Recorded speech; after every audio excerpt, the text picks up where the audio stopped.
पंजाब के बाद ड्रग्स का दूसरा बड़ा नेटवर्क उत्तर प्रदेश में फैला है।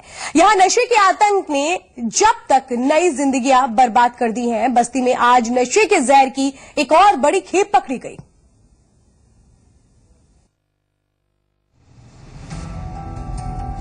पुलिस की गिरफ्त में खड़े इन 3 युवकों को गौर से देखिए। इन तीनों की उम्र लगभग 35 साल से भी कम है। दिखने में ये बिल्कुल सीधे साधे से लग रहे हैं, लेकिन इनकी शक्ल, सूरत और कद काठी को देख इन्हें बेगुनाह समझने की गलती मत कर बैठना।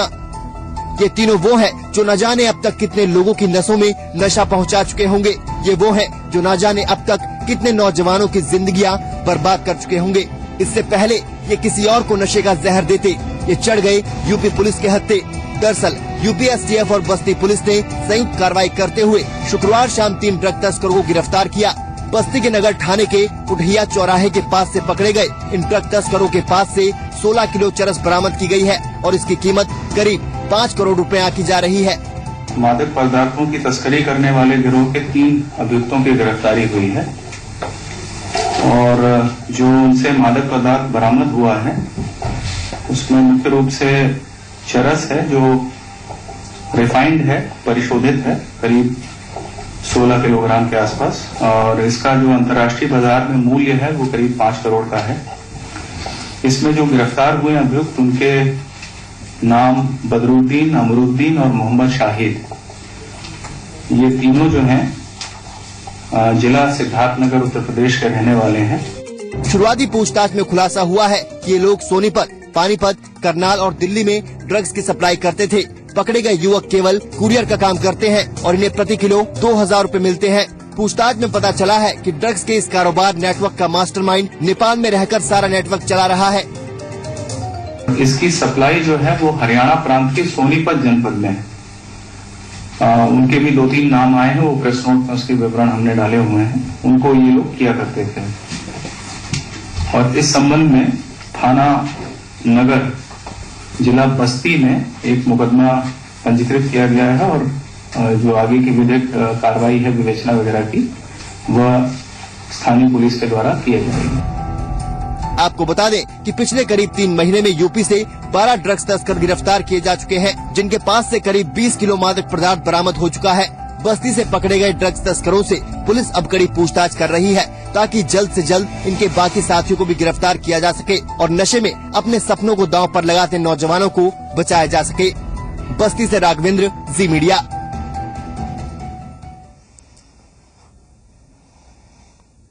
नशे के इस काले कारोबार का नेटवर्क यूपी नेपाल बॉर्डर के जिलों में फैला है। नशे का ये सामान नेपाल बॉर्डर के जरिए भारत आता है। बस्ती, सिद्धार्थनगर, संत कबीर नगर, गोरखपुर और महाराजगंज नेपाल की सीमा से सटे जिले हैं, जहां से नशे की एक खेप देश के अलग अलग हिस्सों में पहुंचाई जाती है। खास बात यह है कि नशे की खेप पूरी तरह से पैकिंग होकर मिलती है, जिसे खोलने की भी इजाजत नहीं होती। डिलीवरी करने वाले का काम नशे के सामान को सिर्फ अगले ठिकाने तक पहुंचाने भर का होता है। तो कैसे ये पूरा नेटवर्क है, ये हम आपको बता रहे हैं। और पंजाब के बाद अगर कहीं ये नेटवर्क सबसे ज्यादा फैला है तो वो है उत्तर प्रदेश। अवनीश विद्यार्थी हमारे साथ जी मीडिया संवाददाता है। अवनीश, हम ये बता रहे हैं कि कौन कौन सी वो जगह है जहां पे उत्तर प्रदेश में खास तौर पे नशे की ये खेप है और कहां से पूरा नेटवर्क फैला है, लेकिन आपसे जरा समझना चाहेंगे विस्तार से कि पूरी उत्तर प्रदेश किस तरह से इसकी जद में है। देखिए, पूरा 500 किलोमीटर का कॉरिडोर है, पीलीभीत से शुरू होकर के और आप कुशीनगर तक चले जाएं, सीमावर्ती तमाम सारे जिले जो पूरी तरीके से सुरक्षित हैं। खासतौर पर सीमा खुली हुई है, भारत नेपाल की एसएसबी और लोकल पुलिस के जिम्मेदारी है वहां पर सुरक्षा को देखना, लेकिन बॉर्डर इतना ओपन है कि लोकल लोग, जो लोकल मॉड्यूल्स के मदद से जो तस्कर हैं वो पूरी तरीके से अपना ऑपरेट करते हैं और बाकायदा नेपाल और भूटान की भी सीमा से नेपाल होते हुए जो तस्कर हैं वो अपना सामान उत्तर प्रदेश के माध्यम से सीमावर्ती जो राज्य हैं, हरियाणा, पंजाब, दिल्ली, मध्य प्रदेश, गुजरात, महाराष्ट्र, तमाम जगहों तक पहुंचाते हैं। पिछले 2-3 सालों में जो रिकवरी हुई है, पहले ये जो सामान था उसकी डिलीवरी ज्यादातर पश्चिमी यानी महाराष्ट्र, गोवा, इन सब इलाकों में हुआ करती थी, लेकिन बीते दिनों में जो खपत है वो पंजाब, हरियाणा, दिल्ली के राज्यों में ज्यादा बढ़ी है। और जो गिरफ्तारियां हुई हैं, चाहे 2009 में सुल्तानपुर में एक बड़ी गिरफ्तारी हुई थी, करीब 50 करोड़ रुपए से ज्यादा के मादक पदार्थ जो है बरामद किए गए थे।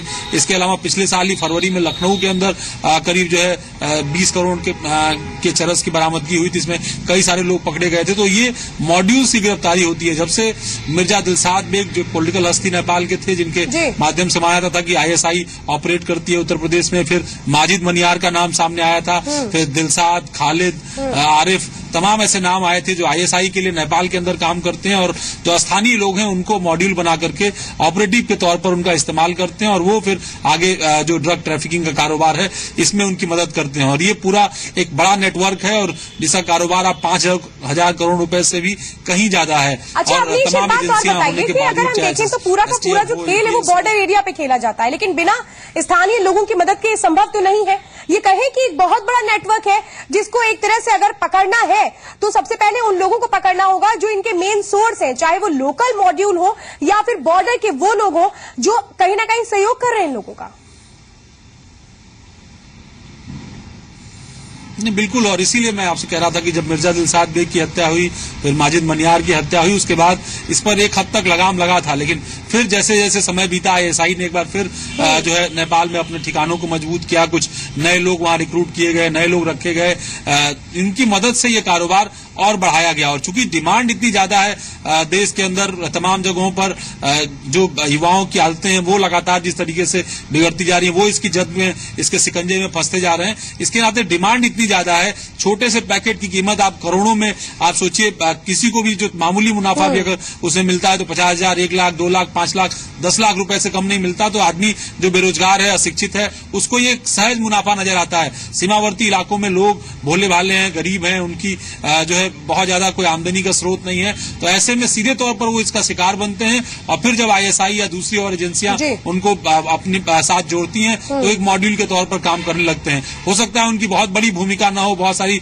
चीजें वो न जानते हो, लेकिन वो इस पूरे नेटवर्क के शिकंजे में आते हैं। एक पूरा तंत्र, एक पूरा कॉरिडोर जो है वो ड्रग सप्लाई का तैयार हो जाता है। बिल्कुल। और अवनीश, यही कहां से सप्लाई हो रही है, इस चेन को ही एक तरीके से समझने की कोशिश करनी पड़ेगी, तभी हो सकता है इस पर शिकंजा भी कसा जा सके। चलिए, पूरी जानकारी देने के लिए बहुत बहुत धन्यवाद।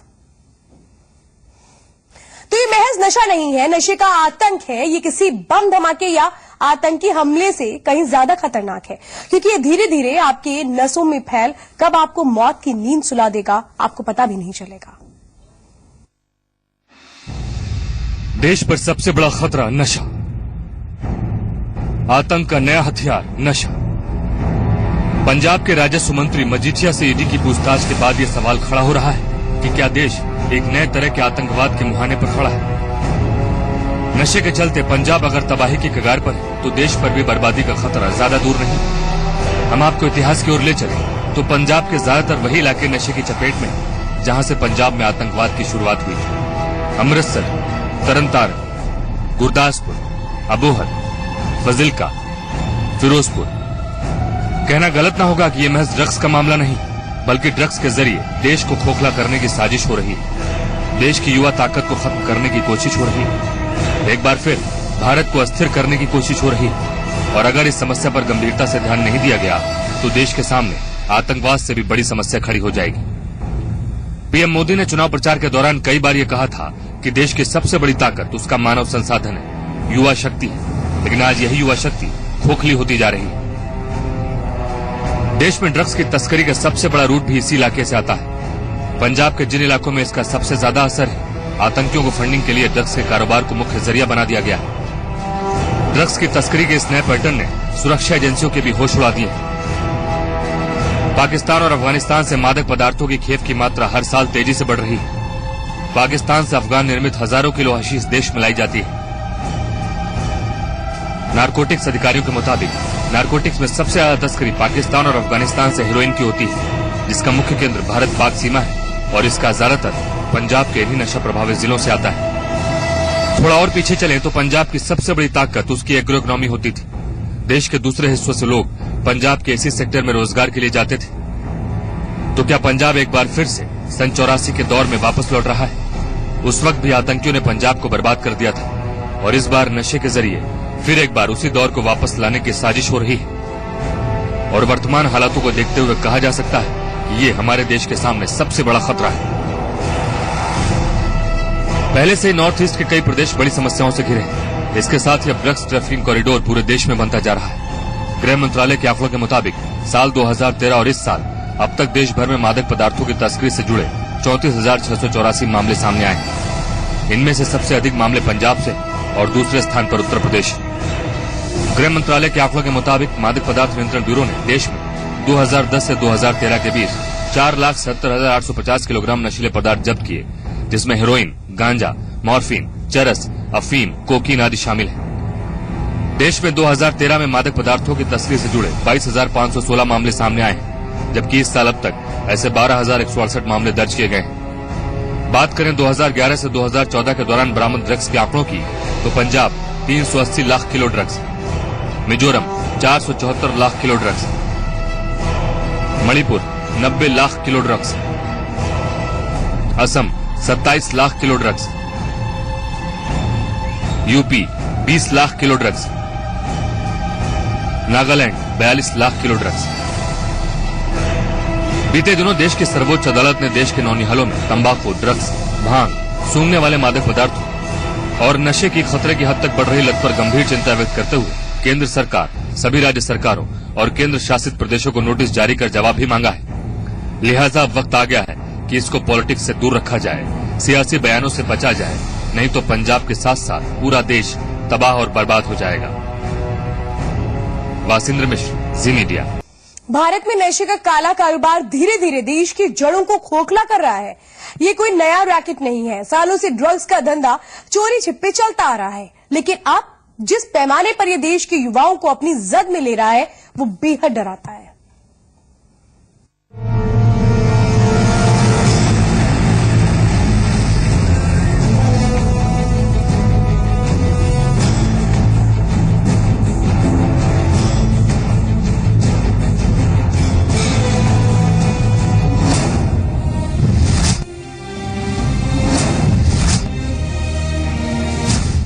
ये ड्रग्स का जहर है जो आपको एक बार में नहीं मारता। ये धीरे धीरे आपके खून में घुलता चला जाता है और आहिस्ते आहिस्ते आपको अपना गुलाम बना लेता है। और फिर इस गुलामी के चक्रव्यूह से आजाद होकर कब इंसान मौत की आगोश में चला जाता है, पता ही नहीं चलता। देश में नशे का ये काला कारोबार फैलता ही जा रहा है और इसकी जद में आकर युवा पीढ़ी बर्बाद हो रही है।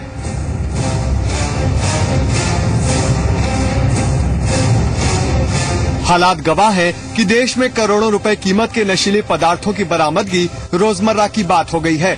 इसके बावजूद इस काले कारोबार पर अंकुश नहीं लग पा रहा है।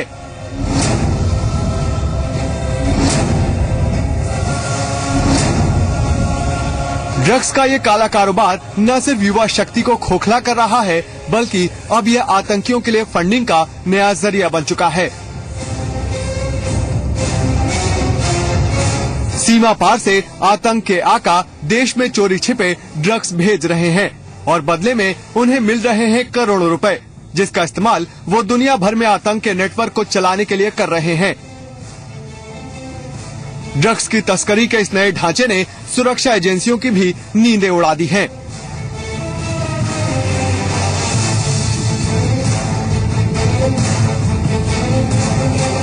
नारकोटिक्स अधिकारियों के मुताबिक नारकोटिक्स में सबसे ज्यादा तस्करी पाकिस्तान और अफगानिस्तान से हेरोइन की होती है, जिसका मुख्य केंद्र भारत पाक सीमा है। जिस तरह से दिल्ली में आए दिन भारी मात्रा में ड्रग्स की बरामदगी होती है, उसे देखकर लगता है कि ड्रग्स तस्कर इसे ट्रांजिट पॉइंट के बतौर इस्तेमाल कर रहे हैं। सुरक्षा एजेंसियों को चकमा देकर न केवल अवैध तरीके से भारी मात्रा में नशीले पदार्थ दिल्ली लाने में कामयाब हो रहे हैं, बल्कि ड्रग्स को यहां से नेपाल, बांग्लादेश और पूर्वी एशियाई देशों और दुनिया के अन्य मुल्कों को छोटे छोटे पैकेट बनाकर भी भेज रहे हैं। इसमें उन्हें आतंकी संगठनों की पूरी मदद मिल रही है। शायद ही कोई दिन ऐसा जाता हो जब देश के किसी हिस्से से करोड़ों की हशीश या हेरोइन के पकड़े जाने की खबर न मिलती हो। इससे अंदाजा लगाया जा सकता है कि देश में नशे का कारोबार किस हद तक फैल चुका है। जहां तक दक्षिण एशियाई देशों का सवाल है, भारत, पाकिस्तान, अफगानिस्तान और म्यांमार अवैध मादक पदार्थों के 20 शीर्ष उत्पादकों में शामिल है। भारत में पश्चिम बंगाल और उत्तराखंड के कुछ भागों में अफीम की अवैध खेती हो रही है। वहीं बोलीविया, वेनेजुएला और म्यांमार नशीले पदार्थों की तस्करी के लिए कुख्यात है। विश्व में अफगानिस्तान अफीम पैदा करने वाला सबसे बड़ा देश है। अनुमान के मुताबिक वहां 4 से 4,500 मीट्रिक टन अफीम पैदा होती है, जबकि मेथाक्वालोन जैसी नशीली दवा उत्पादन में भारत शीर्ष पर है। आईसीबी के अनुसार भारत से सबसे बड़ी तादाद में दक्षिण अफ्रीका को अफीम का निर्यात होता है। वहीं कोकीन दुनिया का सबसे महंगा मादक पदार्थ है, जो ब्राजील, मेक्सिको, कोलंबिया, पनामा और वेनेजुएला जैसी लैटिन अमेरिकी देशों में भारी मात्रा में पाए जाने वाले कोकोआ की पत्तियों से बनता है। इन देशों में इसकी कीमत 500 से 700 रुपए प्रति ग्राम होती है। अफ्रीकी देशों में पहुंचते ही इसकी कीमत 2 गुना हो जाती है और भारत पहुंचने पर इसकी कीमत 6 से 8 गुना तक बढ़ जाती है। नारकोटिक्स विभाग के मुताबिक अकेले दिल्ली में हर साल 25 से 35 किलो से भी ज्यादा कोकीन का कारोबार होता है। कार से बार तक यह हर जगह उपलब्ध है, जबकि यह आम आदमी की पहुंच से काफी दूर है। इसे अमीरों का शगल बताया जाता है। फिर भी इतनी बड़ी तादाद में इसकी आपूर्ति बेहद चिंता का विषय है, जबकि इसकी आदि 1% भी नहीं है। इसकी सबसे ज्यादा खपत मुंबई, दिल्ली और गोवा में है। इस धंधे में 2 दर्जन से ज्यादा गिरोह सक्रिय बताए जाते हैं, जो कोकीन, हेरोइन, स्मैक, चरस और अफीम का यह कारोबार राजस्थान, मध्य प्रदेश, उत्तर प्रदेश और अन्य राज्यों से चलाते हैं। इसके अलावा हाई डोज टैबलेट के सर्कुलेशन के लिए नाइजीरियन, अफगानी और कश्मीरियों का इस्तेमाल किया जाता है। नारकोटिक्स विभाग की माने तो ड्रग्स का ये नेटवर्क फैलाने में पुरुषों के मुकाबले महिलाओं का इस्तेमाल ज्यादा होता है। ब्यूरो रिपोर्ट, जी मीडिया। हर साल करोड़ों की ड्रग्स पकड़े जाते हैं और मादक पदार्थों की तस्करी के हजारों मामले सामने आते हैं। बावजूद इसके ड्रग्स तस्करी के काले धंधे पर लगाम नहीं लगाई जा सकी है। प्रधानमंत्री नरेंद्र मोदी भारत को युवा प्रतिभा से भरपूर देश बताते हैं और युवा शक्ति के बल पर ही देश को विश्व गुरु बनाने का सपना देखते हैं। लेकिन क्या वाकई ये सपना हकीकत बन सकता है? क्योंकि नशे की जिस अंधेरी दलदल में देश का युवा फंसता जा रहा है, वो आने वाले कल की एक डरावनी तस्वीर पेश करती है। दुनिया की सबसे अधिक युवा आबादी वाले देश भारत के नौजवान आज नशे की गिरफ्त में फंसते जा रहे हैं। देश में 4 सालों में 5.25 लाख किलोग्राम से अधिक नशीले पदार्थ जब्त किए गए और पिछले 2 साल में मादक पदार्थों की तस्करी के करीब 35,000 मामले दर्ज हुए। गृह मंत्रालय के आंकड़ों के मुताबिक साल 2013 और साल 2014 में अब तक देश भर में मादक पदार्थों की तस्करी से जुड़े 34,684 मामले सामने आए हैं। इनमें से सबसे अधिक मामले पंजाब से हैं, जबकि दूसरे नंबर पर उत्तर प्रदेश है। गृह मंत्रालय के आंकड़ों के मुताबिक मादक पदार्थ नियंत्रण ब्यूरो ने देश में 2010 से 2013 के बीच 4,77,850 किलोग्राम नशीले पदार्थ जब्त किए, जिसमें हेरोइन, गांजा, मॉर्फिन, चरस, अफीम और कोकीन आदि शामिल हैं। देश में 2013 में मादक पदार्थों की तस्करी से जुड़े 22,516 मामले सामने आए हैं, जबकि 2014 में अब तक ऐसे 12,168 मामले दर्ज किए गए हैं। 2013 में पंजाब में मादक पदार्थों की तस्करी से जुड़े 10,234 मामले दर्ज किए गए। वहीं इस अवधि में उत्तर प्रदेश में 5,314 मामले सामने आए, जबकि 2014 दिसंबर तक पंजाब में मादक पदार्थों से संबंधित 2,802 मामले दर्ज किए गए, जबकि उत्तर प्रदेश में 4,064 मामले। सरकारी आंकड़ों के मुताबिक मादक पदार्थ नियंत्रण ब्यूरो ने देश में साल 2010 में 1,80,070 किलोग्राम मादक पदार्थ जब्त किए। साल 2011 में 1,29,523 किलोग्राम, 2012 में 85,499 किलोग्राम और 2013 में 82,758 किलोग्राम मादक पदार्थ जब्त किए गए थे।